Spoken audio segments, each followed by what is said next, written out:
How to Succeed, or Stepping Stones to Fame and Fortune, by Orison, Swett, Marden.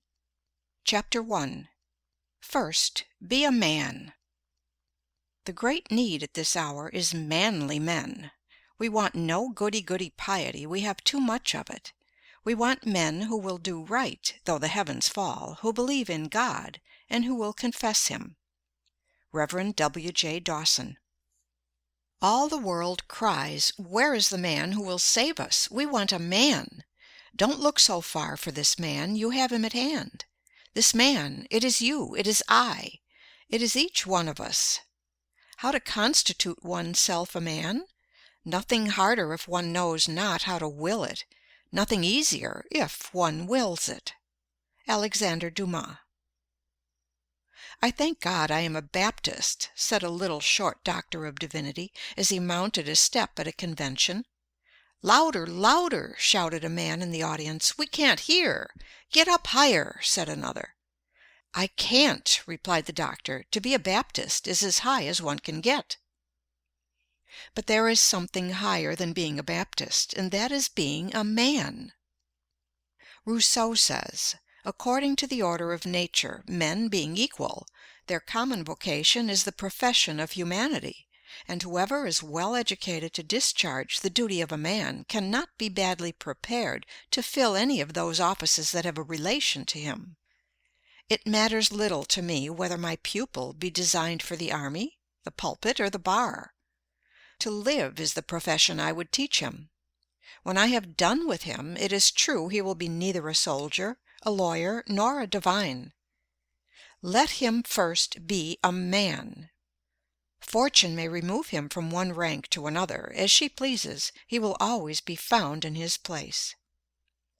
"First of all," replied the boy James A. Garfield, when asked what he meant to be, "I must make myself a man. If I do not succeed in that, I can succeed in nothing." "Hear me, O men!" cried Diogenes in the marketplace at Athens. And when a crowd collected around him, he said scornfully, "I called for men, not pygmies." One great need of the world today is for men and women who are good animals. To endure the strain of our concentrated civilization, the coming man and woman must have an excess of animal spirits. They must have a robustness of health. Mere absence of disease is not health. It is the overflowing fountain, not the one half full, that gives life and beauty to the valley below. Only he is healthy who exults in mere animal existence, whose very life is a luxury, who feels a bounding pulse throughout his body, who feels life in every limb, as dogs do when scouring over the field, or as boys do when gliding over fields of ice.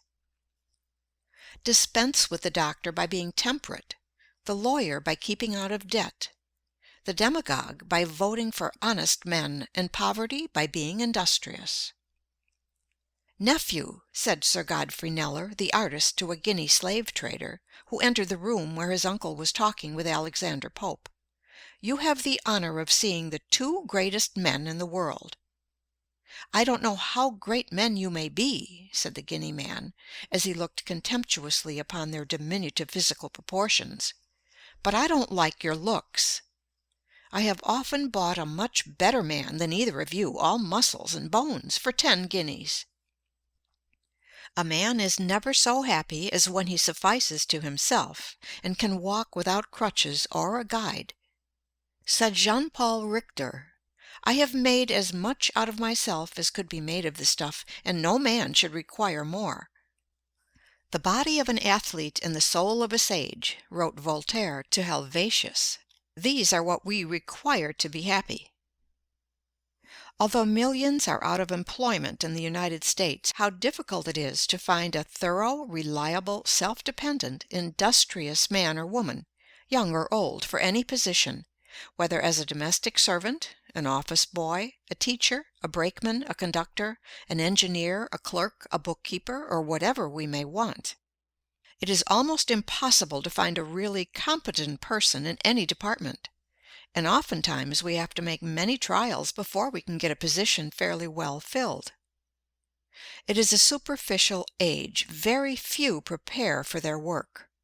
Of thousands of young women trying to get a living at typewriting, many are so ignorant, so deficient in the common rudiments even, that they spell badly, use bad grammar, and know scarcely anything of punctuation. In fact, they murder the English language. They can copy, parrot-like, and that is about all. The same superficiality is found in nearly all kinds of business. It is next to impossible to get a first-class mechanic. He has not learned his trade, he has picked it up, and botches everything he touches, spoiling good material and wasting valuable time. In the professions, it is true, we find greater skill and faithfulness, but usually they have been developed at the expense of mental and moral breadth. The merely professional man is narrow. Worse than that, he is in a sense an artificial man, a creature of technicalities and specialties, removed alike from the broad truth of nature and from the healthy influence of human converse. In society, the most accomplished man of mere professional skill is often a nullity. He has sunk his personality in his dexterity. "The aim of every man," said Humboldt, "should be to secure the highest and most harmonious development of his powers to a complete and consistent whole." Some men impress us as immense possibilities. They seem to have a sweep of intellect that is grand, a penetrative power that is phenomenal. They seem to know everything, to have read everything, to have seen everything. Nothing seems to escape the keenness of their vision. But somehow they are forever disappointing our expectations. They raise great hopes only to dash them. They are men of great promise, but they never pay. There is some indefinable want in their make-up.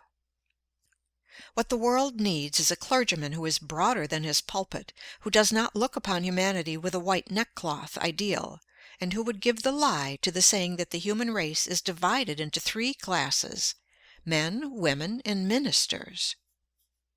Wanted, a clergyman who does not look upon his congregation from the standpoint of old theological books and dusty cobweb creeds, but who sees the merchant as in his store, the clerk as making sales, the lawyer pleading before the jury, the physician standing over the sick bed.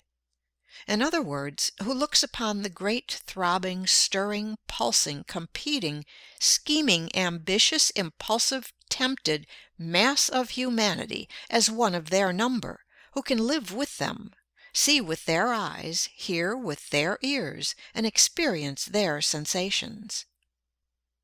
The world has a standing advertisement over the door of every profession, every occupation, every calling: "Wanted, a man." Wanted, a lawyer who has not become the victim of his specialty, a mere walking bundle of precedents. Wanted, a shopkeeper who does not discuss markets wherever he goes. A man should be so much larger than his calling, so broad and symmetrical in his culture, that he would not talk shop in society, that no one would suspect how he gets his living. Nothing is more apparent in this age of specialties than the dwarfing, crippling, mutilating influence of occupations or professions. Specialties facilitate commerce and promote efficiency in the professions, but are often narrowing to individuals. The spirit of the age tends to doom the lawyer to a narrow life of practice, the businessman to a mere money-making career. Think of a man, the grandest of God's creations, spending his lifetime standing beside a machine for making screws. There is nothing to call out his individuality, his ingenuity, his powers of balancing, judging, deciding. He stands there year after year until he seems but a piece of mechanism. His powers, from lack of use, dwindle to mediocrity, to inferiority, until finally he becomes a mere part of the machine he tends. Wanted, a man who will not lose his individuality in a crowd, a man who has the courage of his convictions, who is not afraid to say "no," though all the world say "yes." Wanted, a man who, though he is dominated by a mighty purpose, will not permit one great faculty to dwarf, cripple, warp, or mutilate his manhood, who will not allow the overdevelopment of one faculty to stunt or paralyze his other faculties. Wanted, a man who is larger than his calling, who considers it a low estimate of his occupation to value it merely as a means of getting a living. Wanted, a man who sees self-development, education and culture, discipline and drill, character and manhood in his occupation. As nature tries every way to induce us to obey her laws by rewarding their observance with health, pleasure, and happiness, and punishes their violation by pain and disease, so she resorts to every means to induce us to expand and develop the great possibilities she has implanted within us. She nerves us to the struggle beneath which all great blessings are buried, and beguiles the tedious marches by holding up before us glittering prizes which we may almost touch, but never quite possess.